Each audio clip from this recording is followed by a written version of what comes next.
It's shocking. And just yesterday, I sat with over 500 family members in the Southern District of Federal Court in Manhattan, where we waited 23 years for a trial in that court, and we found out about all the role that the Kingdom of Saudi Arabia has played. They want to wrap 9/11 up in a box and put a little bow on it and put it on a shelf and never have to deal with these painful, tough issues. I want to know what these individuals know about what the government of Saudi Arabia did to kill my father. Okay, 9/11 victim families joining lawmakers blasting the White House's softer plea deal with 9/11 mastermind Khalid Sheikh Mohammed and two other 9/11 terrorists. They're calling it a slap in the face. They get no death penalty. President Biden rejected a deal that said no death penalty last year. So why the flip-flop?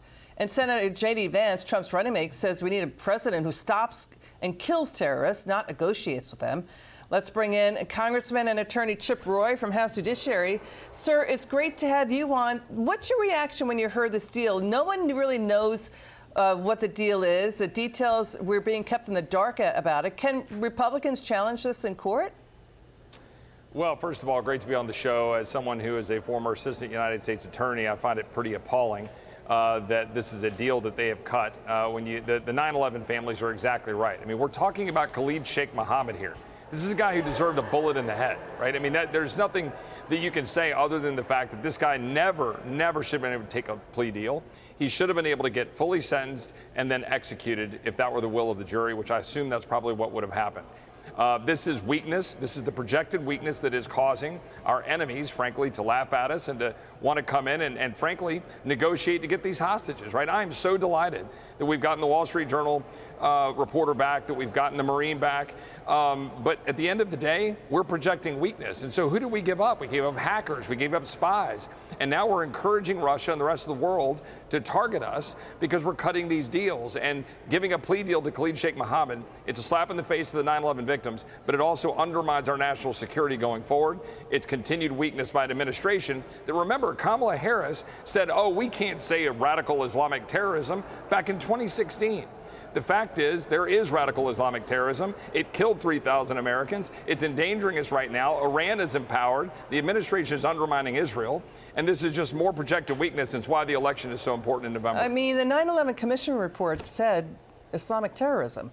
It's all over the 9/11 Commission report. I mean, there are families out there in a lot of pain that this looks like they're being kept in the dark when their lives have been changed. We've got families without parents. But parents without children. So let's get back to so they can't take a victory lap on that, right? They can't take a victory lap on the prisoner swap with Russia because Trump is saying, where are the details? How many are we releasing back to Russia?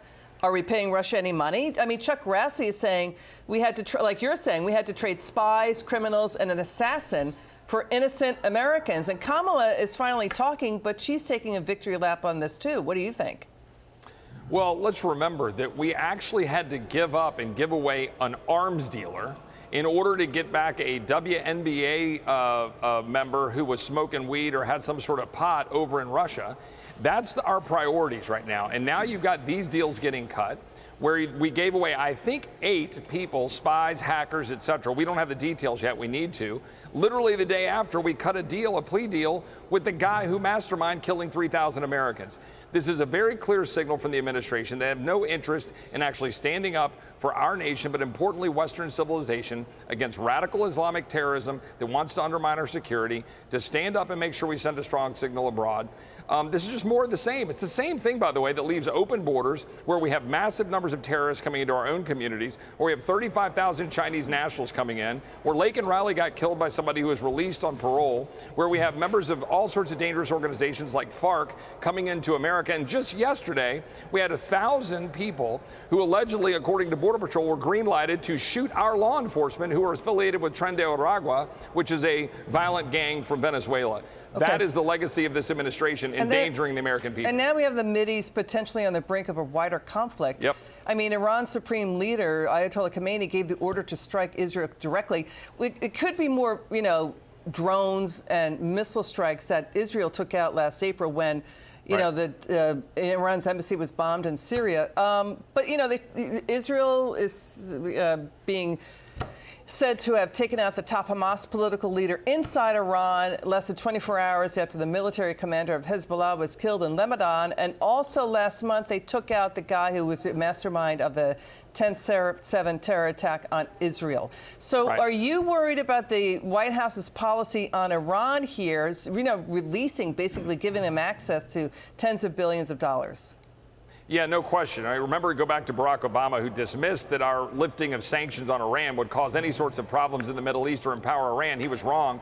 God bless Israel for taking out the head of Hamas. We must stand alongside Israel. This administration is undermining Israel. They're not standing alongside Israel. The fact is, we've been lifting all the sanctions on Iran. We've been empowering Iran. That's on this administration. And Kamala Harris, she knows it. She's been a part of it. And that's on the ballot this November. Congressman Chip Roy, a pleasure having you on. Chip Roy, Thanks, Congressman from House Judiciary.